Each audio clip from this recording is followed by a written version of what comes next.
Hello, everybody, and welcome to Let's Have Words. I'm your host, Lara Samuels, and we're broadcasting here from southern New Hampshire on WWHR Internet Media, and we are here every Sunday at 8 p.m. Eastern Time. So, you're wondering, especially if you've never been here before, what is this show called Let's Have Words?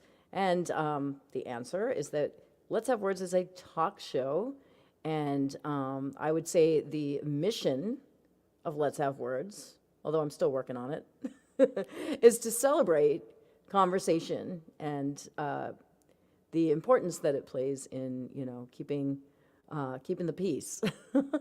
So that's kind of what we're celebrating here on Let's Have Words by having conversations. And what we have conversations about really just sort of depends on the week. We cover everything from the mundane to the profane to the profound. We, for example, we've talked about mental health issues. We've talked about environmental issues. We've talked about music and art. We've talked about religion, all kinds of topics that can come up on Let's Have Words.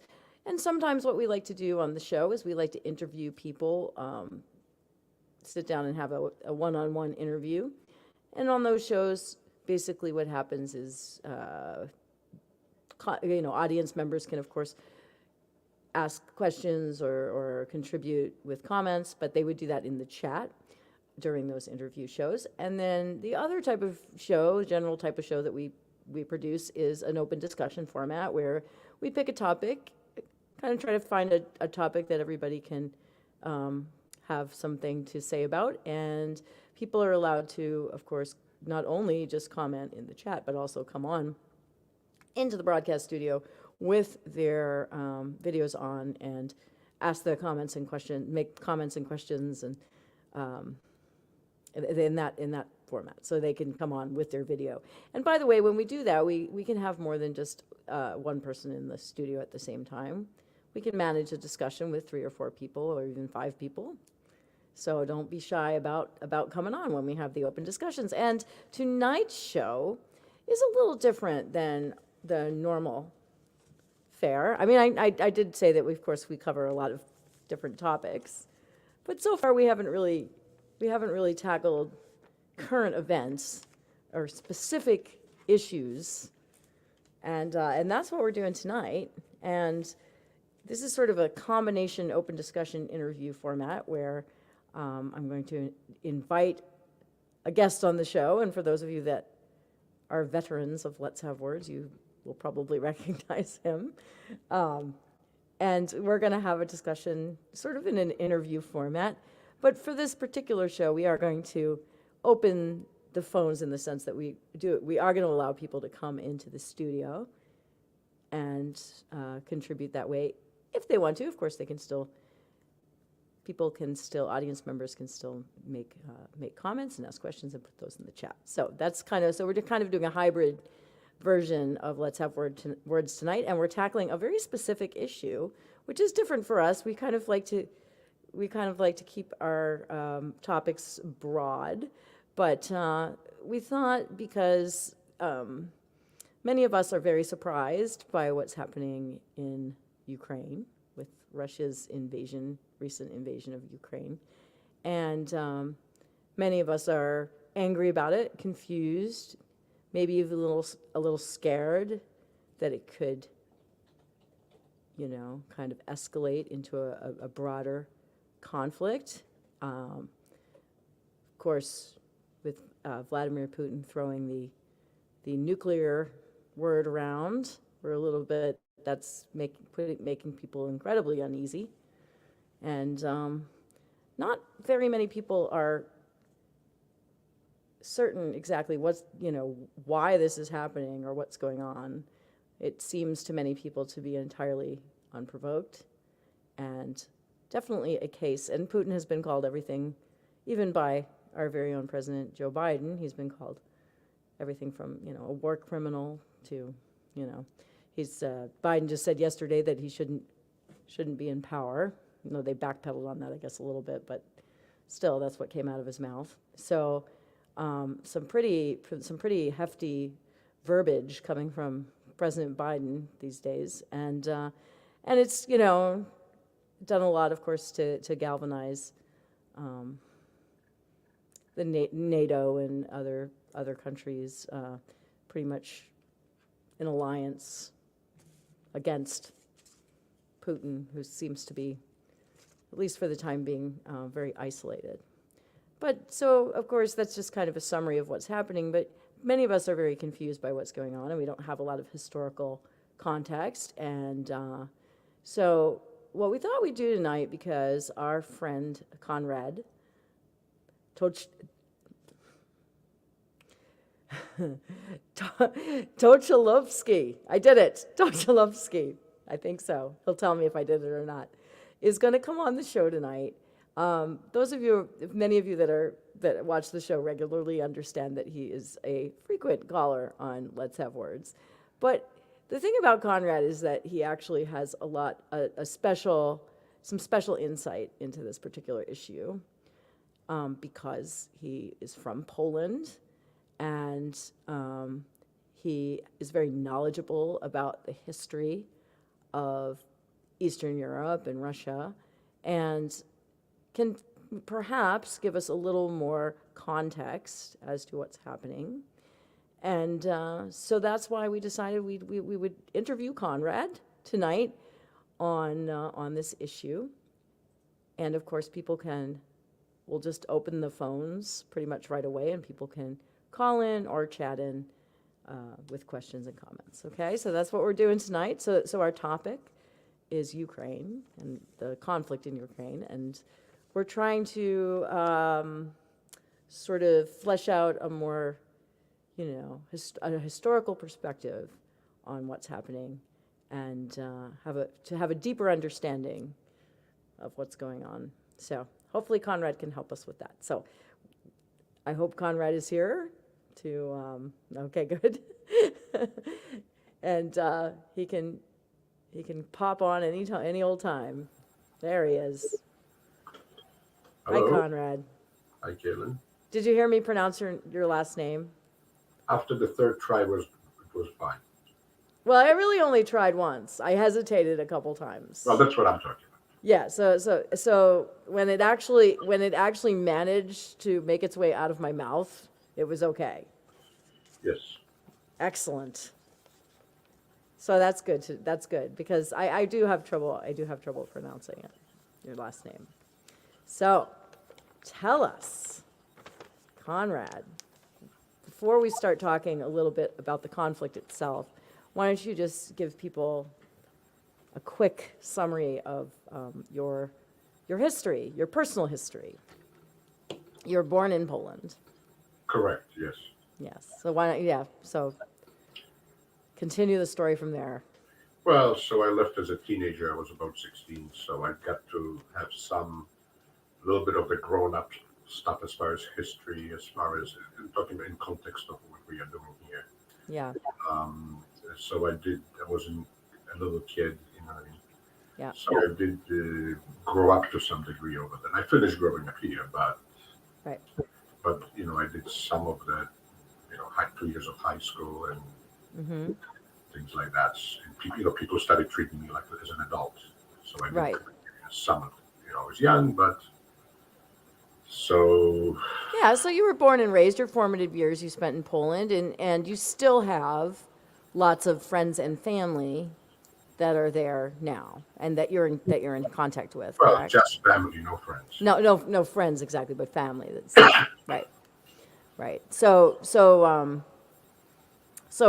you're in touch with them at the present time. So are they giving you some reports as to what's happening on the front lines over there in Poland? Well, they are telling me their personal experiences. Yeah. So one of my cousin's mother is totally freaked out. She's older now. Yep. She's probably around 80, and so she experienced the pre-world. She was young during World War II. I guess she was a kid, but she lived through the Stalin years, for example. Right. And I don't remember, that was before me, but it was a little different than later. As far as the communist bloc countries. Right. It was strict, it was scary. You didn't protest, you didn't badmouth communism or Russia or Soviet Union. So 'Cause do you know if she's surprised that this is happening, like as well as being freaked out? well, Is she surprised? she's scared. Yeah. That's all I really know. Because I talked to Yeah. her, to my cousin, to her daughter a little bit. Right. We didn't go into too many questions and answers, but she's just scared. She's nervous, Understandably, yeah. and because she remembers when Russia was deeper into Poland during Stalin, post World right, post World War II, the first 20 years. And is that what people are afraid of? Are people afraid that Putin's Well, not going to stop with Ukraine and he's going to they try are more to afraid now that annex more of the eastern countries, there is a fear, Eastern obviously, European countries? that today Ukraine, tomorrow Poland. Yeah. So Yeah. there is that. If he's doing this, what else can he do? And well, we a logical next step, maybe. And so there is definitely concern and some fear of that.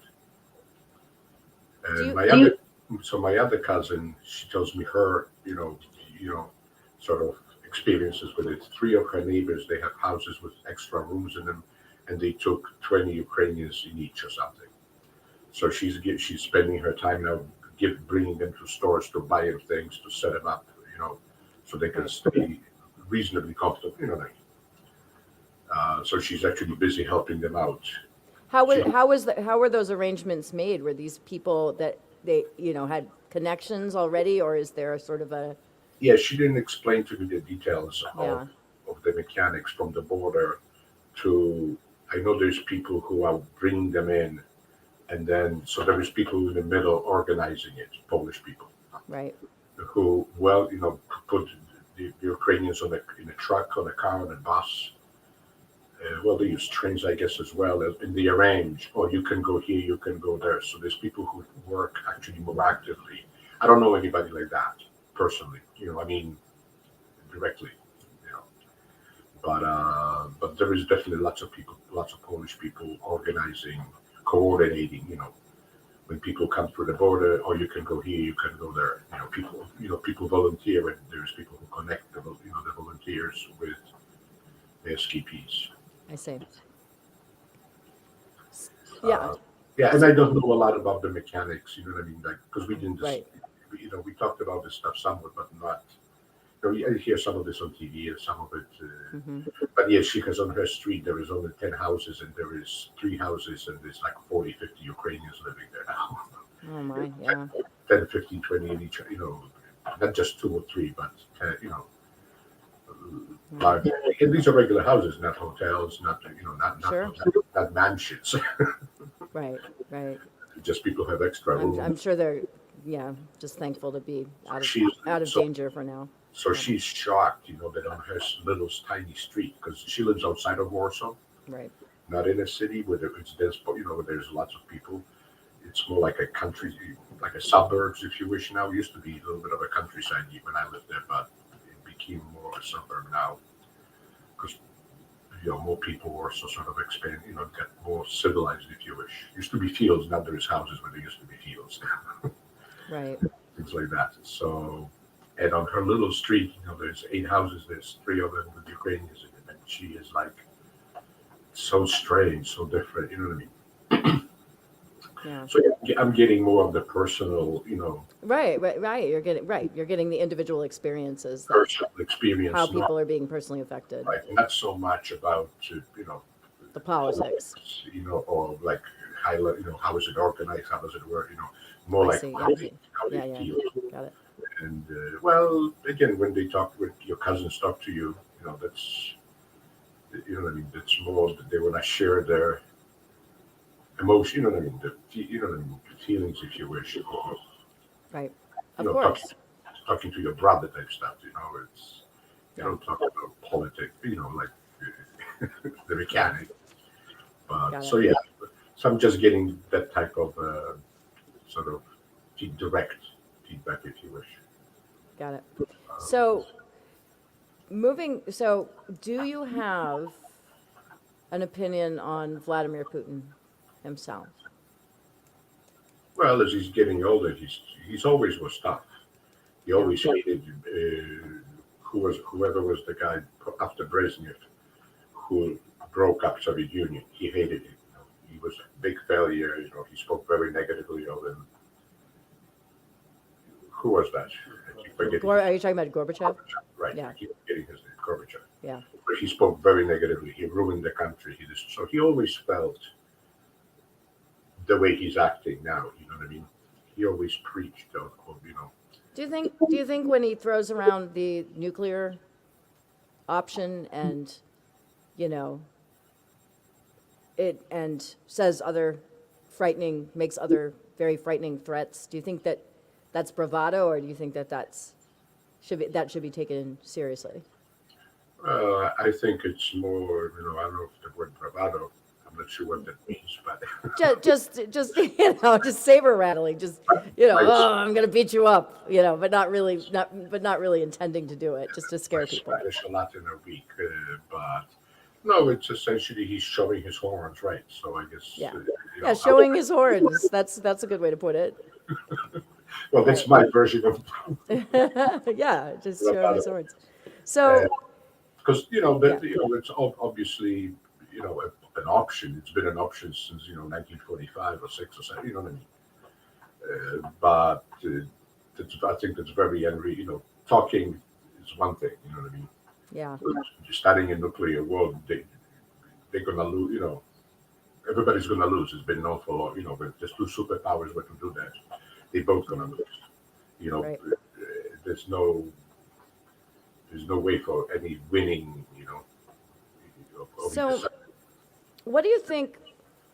So, Putin has, in my understanding, and full disclosure, I'm not a historian of any kind, and especially, and definitely not of this any. I have I've read what I've read about this particular conflict, and I've been keeping up with Washington Post articles and stuff. When I open up my Washington Post in the morning, it's full of all kinds of articles. So I've gotten a lot of information from that.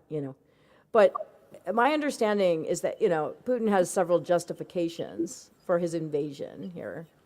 It's not, and I was just wondering if you had some insight into some of those justifications. Like, for example, he says that that Ukraine is not really a state, or it's kind of, but it's not really. It's a fictitious entity that is not deserving of any kind of sovereignty or independence of any kind, and that it was established. I believe he states, and I think he's manipulating history a little bit, but that it was established by the Soviet Union as a Soviet state in like 1920 or something like that. And therefore, that that the country does not really even have a right to exist. So that's one of his justifications. Do you have any Well, I have some comments on idea? that. Okay. So Ukraine was never an independent country. They were Until tribal. 1991, after the fall of the That's Soviet correct. Union. That's correct. They were always part of another kingdom. They had a degree of independence, whatever you know what I mean, sort of freedom as far as laws or religion or what, you know what I mean. They had I think independence may be the best word, but they were part of the Polish crown for hundreds of years, and later they rebelled against Poland, and they went under the Tsar, part of the Russian Yeah. Empire, or you know what I mean. So as far as being a country 1,000 years ago, I don't know their histories that well. Actually, they were called Eastern Slavs. And so there were tribes, but they never organized into like a kingdom with a hierarchy, army. Right, that the land that Ukraine sits on has been part of Poland. It's been part of like Lithuania, it's been part of Russia, it's been Well, no, not it's Lithuania. sort of, No, been moved around over time, over, they were part of last Polish few hundred Lithuania. years. Huh? They were part of Polish Lithuanian Empire. The So, Polish-Lithuanian Empire, because yes. they border with Poland, and there is, the Eastern Slavs, and we are Central Slavs. Polish are Central Slavs, Okay, and obviously there's overlap. They border. You know what I mean? They intermingle and mix. So what happened is, well, so anyway, so yeah, but there was never Ukrainian king, in an empire, like a kingdom. yeah, It was more of a princedom but not even that. They were sort of part of Poland. That I don't know before that. 8,000 years ago. I'm not sure what was that. I think they didn't organize. They never organized into the structure of king, princess, nobility. You know what I mean? They never right. they never did that. They had nobility, But I did read that in around 1917, 1918, around that time, there was a pretty substantial Ukrainian independence movement. right? That the Bolsheviks, like the Russians, Right. the Soviets, quashed. I mean, they were defeated, Well, there and was then they were absorbed into the Soviet, that was into the Polish. Bolshevik Yeah, but it started as with Bolshevik territory. Polish-Ukrainian war in those days, because we Yeah. were part of Austro-Hungarian Empire. Yeah. This is all going back to Right, it's been it's been moved around, like parts of it has been it was part of it was part of like the Habsburg, exactly Austria, and then it was part of it was part of Russia, part of Poland, right. and then It was Polish earlier on, and then yeah, Habsburg. so it's been sort of, yeah, pieced, as an entity, it's been taken apart and reconfigured. There But were- but my understanding too is like the reason, or one of the reasons why there's a lot of anti-Russian sentiment in the country, and there's a lot of pro-Russian sentiment in the country Right. too. But there are a lot of anti-Russian was because during like the 1930s there was like a deliberate campaign to starve people. The Soviets tried to deliberately starve because they were, opposed to collectivist farming or something like that. Well, But at any rate, that, and then when the Nazis came in the 40s, when the Nazis came, or in the late 30s, right, they were sort of welcomed as liberators. well, they didn't like to be under somebody else's too much control. So whether it was Yeah. Polish and the Soviet Union, they didn't mind being part of another bigger country, a bigger entity. Right. But they wanted a fair amount of independence local independence. And whenever it became oppressive, and from what I understand, Polish people did oppress them to some degree, because Polish nobility would own a lot of lands, and so the Ukrainians were usually like the lower caste. There was some Ukrainian nobility as well, but let's say the one that rebelled against us in 1615 something. Mm-hmm. Maybe I can talk about that a little bit. Okay, yeah, okay, so you're talking about the relationship between Poland and Ukraine. Is that Right. relationship? Right, Yeah, so why don't you take that They one? rebelled against us in 1648. Oh, in 1648 they rebelled, okay. That's yes. And, Yes, because they were, oppressed, well, they felt as an underclass. right, A lot of lands were owned by Polish nobility or run by Polish nobility, and Polish nobility used Jewish people as the next layer down. And they hated Jews. They didn't like Jews, and they didn't like the fact that the Polish people, the Polish nobility gathered. You know what I mean? It's like the factory owners here. You work hard, and they get all the money. yeah, I'm very familiar with that So it's arrangement. it's a little similar to the to the labor stuff.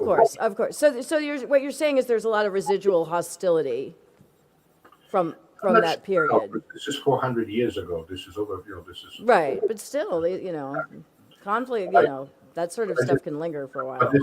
this is sort of to present to me what's important understanding a little bit of Ukrainians that they've been oppressed for hundreds of years. They've been under some degree of oppression, not Yeah. huge, but just like the factory owners, they didn't come to your house and beat you up.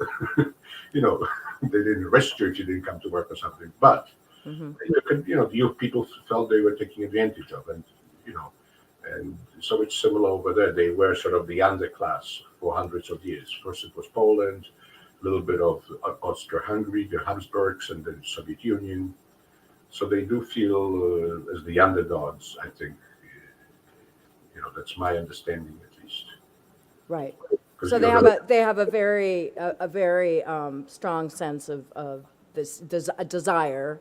Obviously, you can't talk about any country in a monolithic way, but there's Right.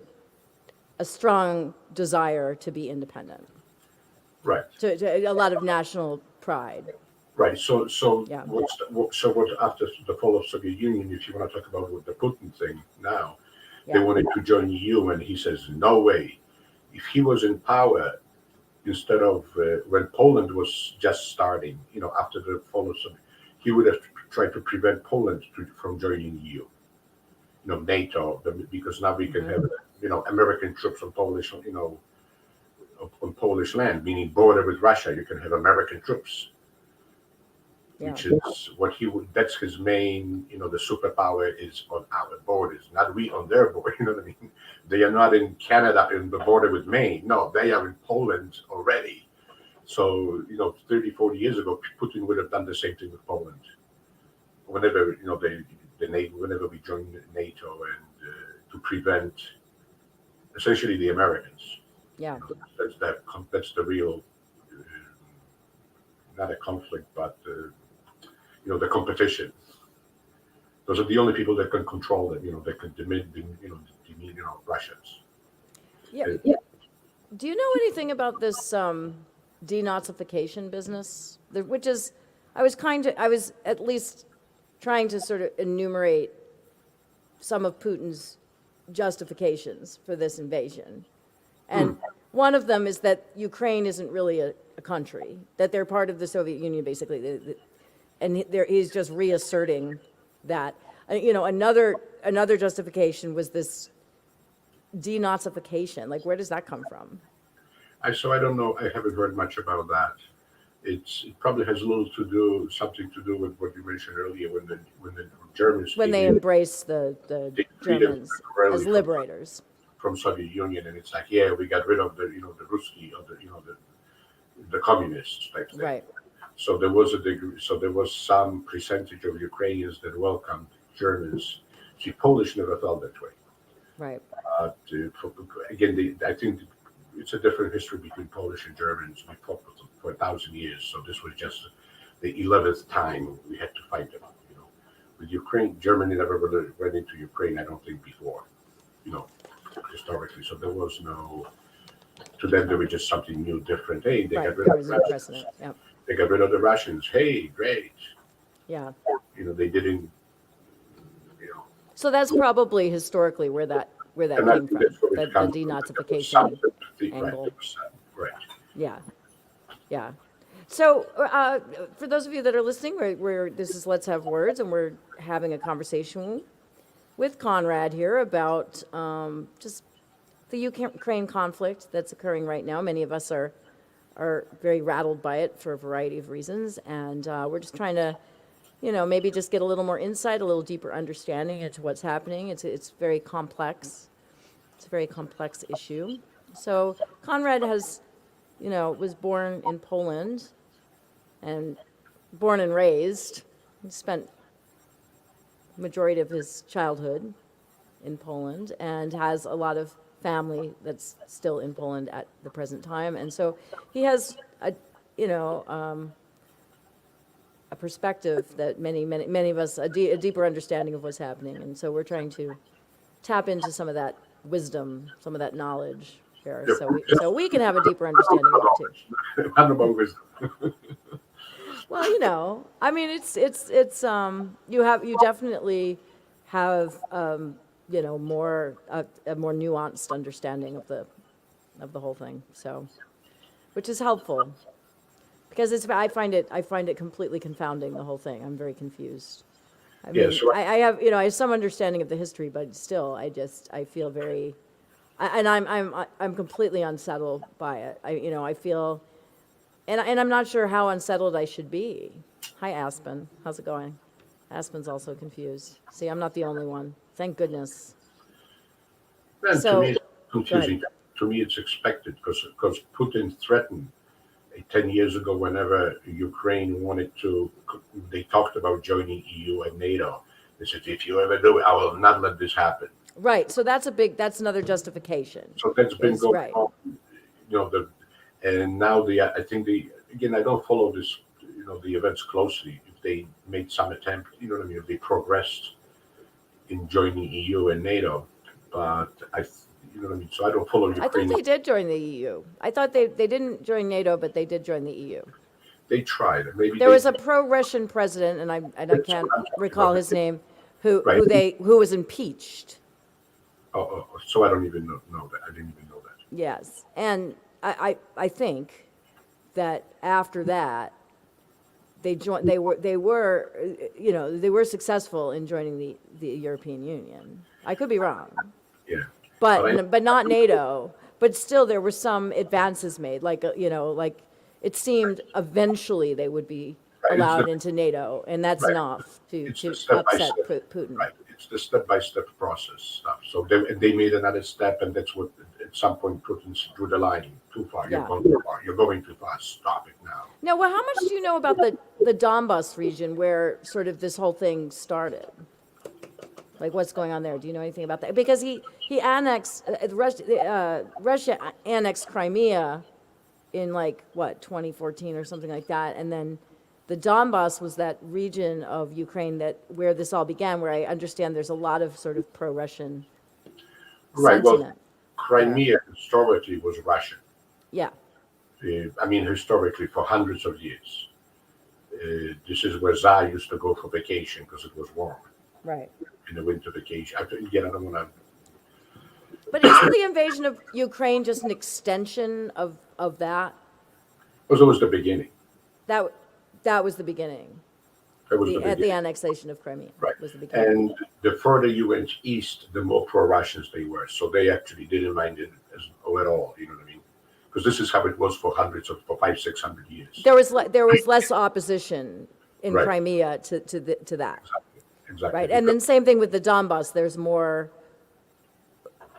more pro-Russian sentiment there, so there's less opposition to. And that's where this all started, right? Was there Well, this was the first steps, and that's what gave him coal mining? sort of bigger head. Put in, hey, if I can Oh, do this, interesting. Yeah, let's do one. First you try a little bit, then you try more. You know what I mean? yeah, You test your strength and you test the results, and nobody reacted to it much. The West didn't react. I'm trying to say there was no military opposition, and there was no insurrection. There was no whatever people didn't fight it back. There was no partisans going against it. You know what I mean? right. I mean, maybe there was words, but no action, and that gave him more bravery to, another step, keep pushing until Right. they, and Do you think? go ahead. I'm just wondering. I'm just wondering if you think that this. So it appears to me that NATO is being very careful, of course, not to, get so involved that they are sucked into a broader, a conflict with Russia.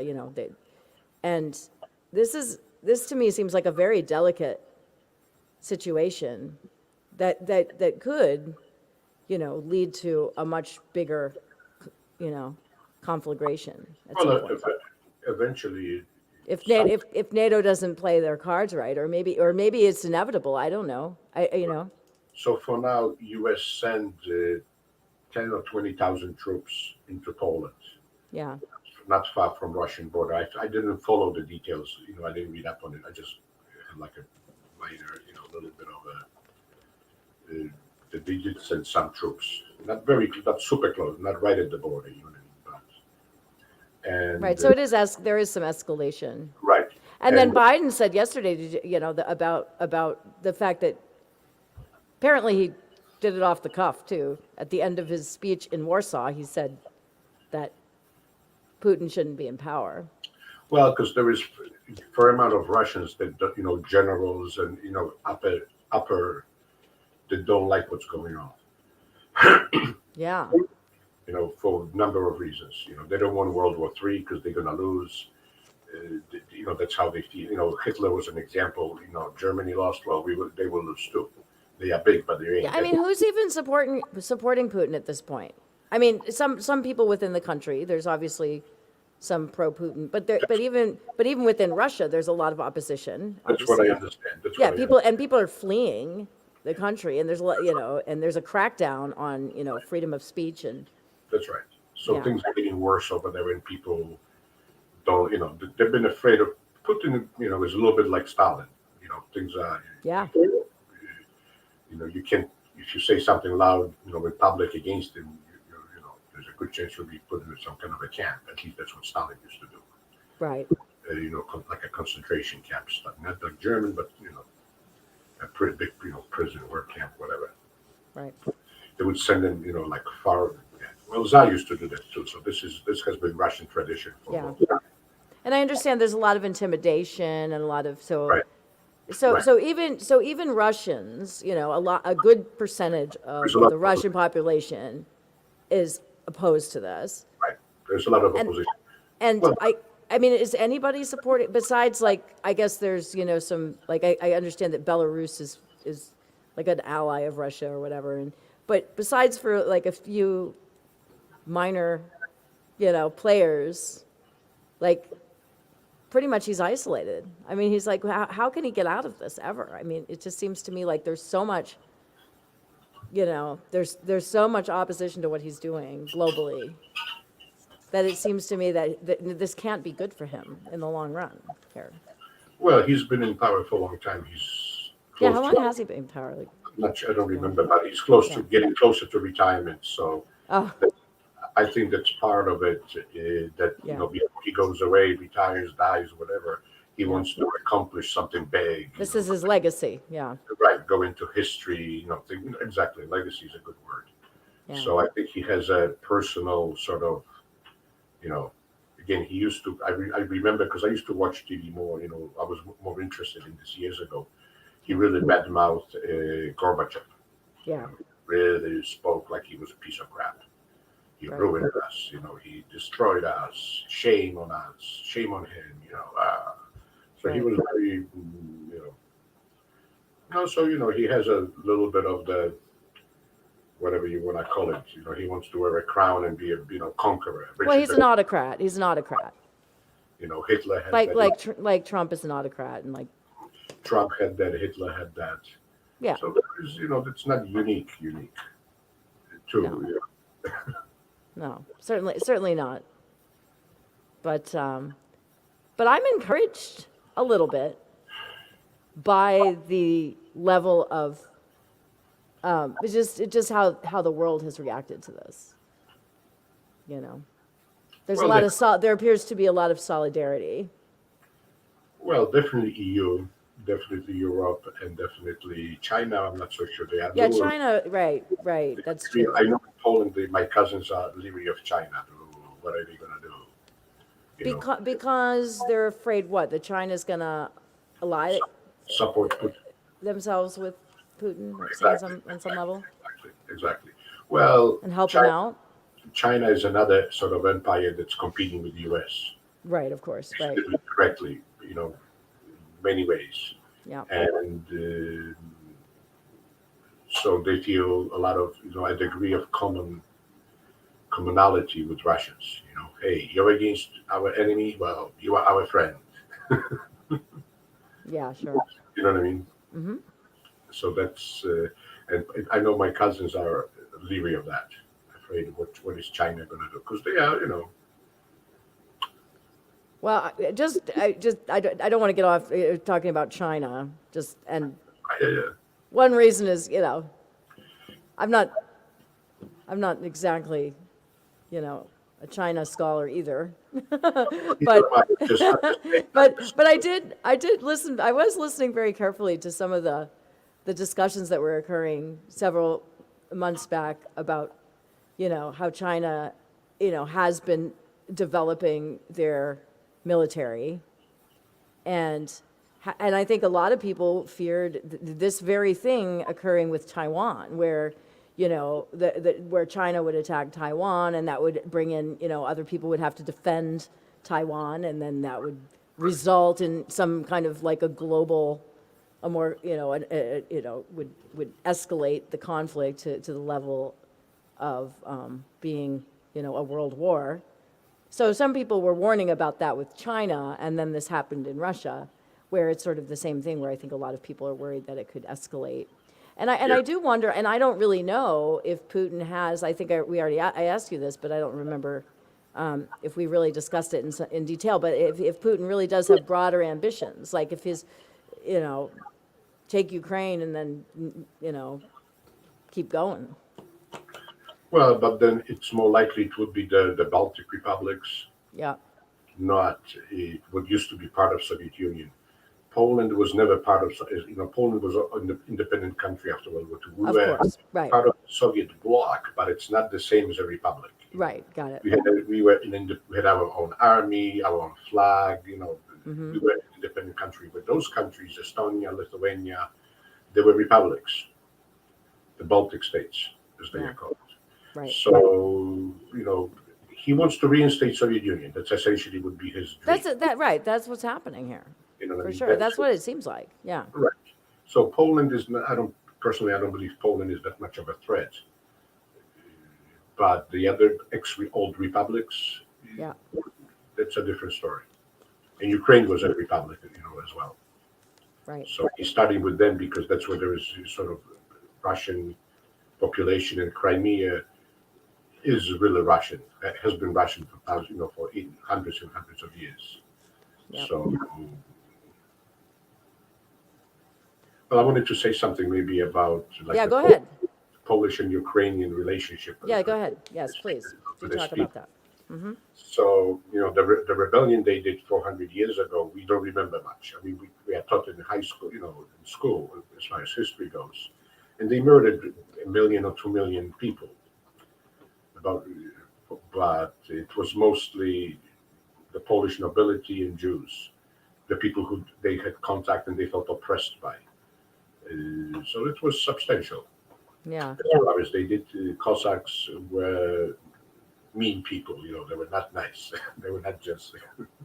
We want them. The Cossacks are like they're like soldiers or something for hire. Right. Originally, there were troops in Polish army 500 years ago, 600 years ago, long time ago. They were part of the Polish. As Poland was getting bigger, they were military troops. There were divisions, if you wish. So the term Cossacks refers to a military right entity. Like it's not like a people or something. It's a right. Yeah, and they're notoriously ruthless. Right. So there were Cossacks units who were part of the Polish-Lithuanian Commonwealth. Elite troops or something. That's what it was called. Well, and in 16th and 17th century, so 1500s, 1600s. Right. They were part of the Polish-Lithuanian, Commonwealth. They were troops. So what else? So on the more recent, what I hear, this is after my leaving, because a little bit of the history I grew up with. And we never spoke too badly about Ukrainians. There was no hatred. There was no, there was no bad history really. Yeah, there was this insurrection 400 years ago, but that didn't really affect most of Poland. Just the Polish people who lived in Ukraine, they were kicked out essentially. There was a little bit of ethnic cleansing. There was a degree of ethnic cleansing, but it was mostly nobility. The oppressing class. Yeah. It was the workers, rebelling against the factory owners to some degree. Not just we hate Polish people, gotta kill them all. No, it wasn't like that. So there was no animosity. I grew up not liking Germans, because we had lots of bad history with them. Mm. And it was sort of like race, there was a little bit of racial thing. With Ukrainians, we never had that. But so I didn't know much about it. But what I heard from my cousins for a while now, they don't like Ukrainians. Why? Well, because they, as immigrants, they would come. They would. I think maybe this is where the EU thing started a little bit. They started to join the EU a little bit. Mm-hmm. Came to Poland to work, temporary workers type stuff. And so Polish people didn't like them because they would work for half the wages. Mm-hmm. This is the normal resentment of immigrants all over the world. Yeah, the story plays out quite People don't frequently. like Yeah, unfortunately. Mm-hmm. Right, because they work for half the wages, so they bring it out. They bring down the wages of the rest of the Polish, that stuff like that. Mm-hmm. And also one more thing, as far as they are a little bit rougher than us. They are a little bit. Okay. They are a little bit. I don't know how to say it. Like Cossacks. They were extra mean. So they are a little more. I don't know what's a good word for that, but I don't know. I don't want to say less civilized because that's overdoing it. You know what I mean?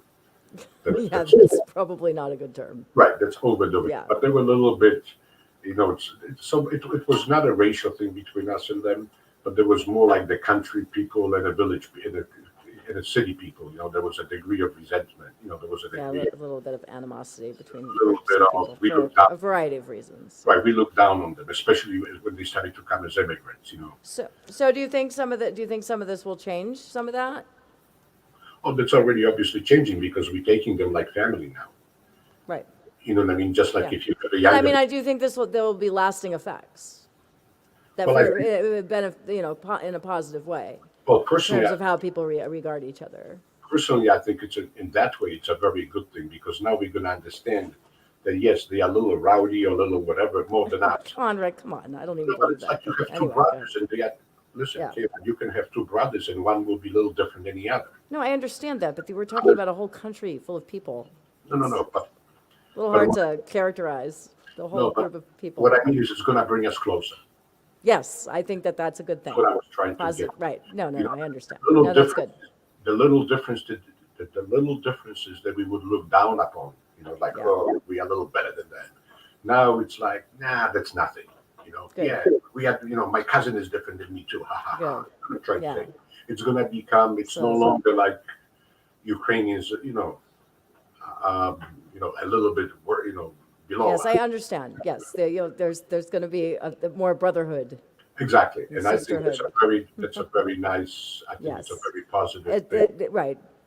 Just like almost everything, there are sometimes, even out of terrible tragedies, there are some potentially good effects Right. socially. Right. Yeah. I mean, we took in this case. 2 million of them. I forget how many there was in Warsaw where I used to Yeah. live, but it's a large amount, and that's Well, we have- okay, so we're getting down to the wire here. So I'm just wondering, do you think this is going to? What do you think is going to happen? Make a prediction for us. Do you think this is going to get worse? Do you think that they're going to negotiate some kind of a peace agreement? Well, I mean, I know you don't know, like none of us know, but I'm just So, wondering from what I what you think, if you have a prediction for From how what I- this is all going to play out. from what I understand from the news, the Russian troops are under equipped. They are not prepared for the winter. They were not prepared for the winter. They are not. They are getting weaker, if you wish, and Ukrainians are getting stronger. They are resisting or pushing back, actually, in some areas. Right. They are Do you think Russia anticipated that this level of resistance? I don't think so because they expected some. Well, they are bombing now. Cities, no longer just military. Oh, yeah, no. And Yeah, he's being labeled a war criminal by right, and lot of that's people. becoming unacceptable to for 90. targeting civilians. Yeah. Right. That's becoming unacceptable. That's unacceptable to 95%. You know what I mean? I mean, almost everybody. Right. Very few hardcore Russians. That kill them all. But Yeah. and that motivates Ukrainians, that weakens the Russians. Yeah. The soldiers, they have less, they are more demoralized as time progresses. And the resistance of Ukraine, they understand them too. You know what I mean? It's like there is a degree of sympathy that, hey, we are bombing their house, their apartments. You know what I mean? And no, we would do the same thing. So I think, I think it's gonna, Well, hopefully this will end soon yeah, without because further it doesn't look like Putin's gonna, escalating any further. Yeah. doesn't look like Putin's gonna have 1 million new troops coming in. You know what I mean? To Right. reinforce and to like overcome the increasing resistance, because the Ukrainian resistance is more organized. It's getting harder. They are more motivated. They're very motivated Yeah. to retain their freedom. They are willing to. People are actually coming from abroad back to Ukraine to help fight. Yeah. And that's So very. Aspen thinks that Ukraine has surprised, that Putin wasn't expecting that level Right, of it's much opposite. resistance, which Right, is that it's that Yeah. that it's that sort of wholehearted. Not just superficial. yeah. It's really like we're gonna die. And I think also, I mean, I guess from my, limited understanding, that Zelensky has a lot to do with that too. Like he's really sort of rallied people to resist. Like he's influenced that some as well. Yeah. So having good leadership is important too. Oh yeah, he's discuss. He complains about the West because he wanted no-fly zone by so Yeah. he sends planes and stuff. And the U.S. doesn't want to do that. But so he's like, but that's one Well, thing. it's just I don't know. It just the whole thing is terrifying to me. Like I said, I read a lot of the Washington Post articles about it every day, or just to get some understanding into what's happening. But still, it's very complicated, and I think a lot of people are surprised and afraid, and that Oh yeah, that it could go. I mean, I think a lot of people are, of course, very empathetic for people that are caught up in this conflict. Anybody who's suffering because of it. Polish people for the most part are scared to some degree. Yeah, Yes. yeah. But there's this level of fear that this could get much Who worse. knows what's going to happen? Yeah, who knows where it's going, and to and Putin, I'm sorry, he seems like he seems insane to me. Like we don't know how far he's going to go. Well, and that's this right. Like he's just a wild There is card. a degree of that. Absolutely, there is a degree of that. Yeah, It makes one it can only hope that right. he'll be overthrown or something. If that's the case. And that's some people are predicting that at some point Russians will. That's what our president was promoting Yeah. when he was in Poland. Hmm. And then there is. Did you hear his speech? Did you hear any of his speech? Some of it, Some of yes. it. Yeah. And there's definitely those sentiments in Russia. You know what I mean? Right.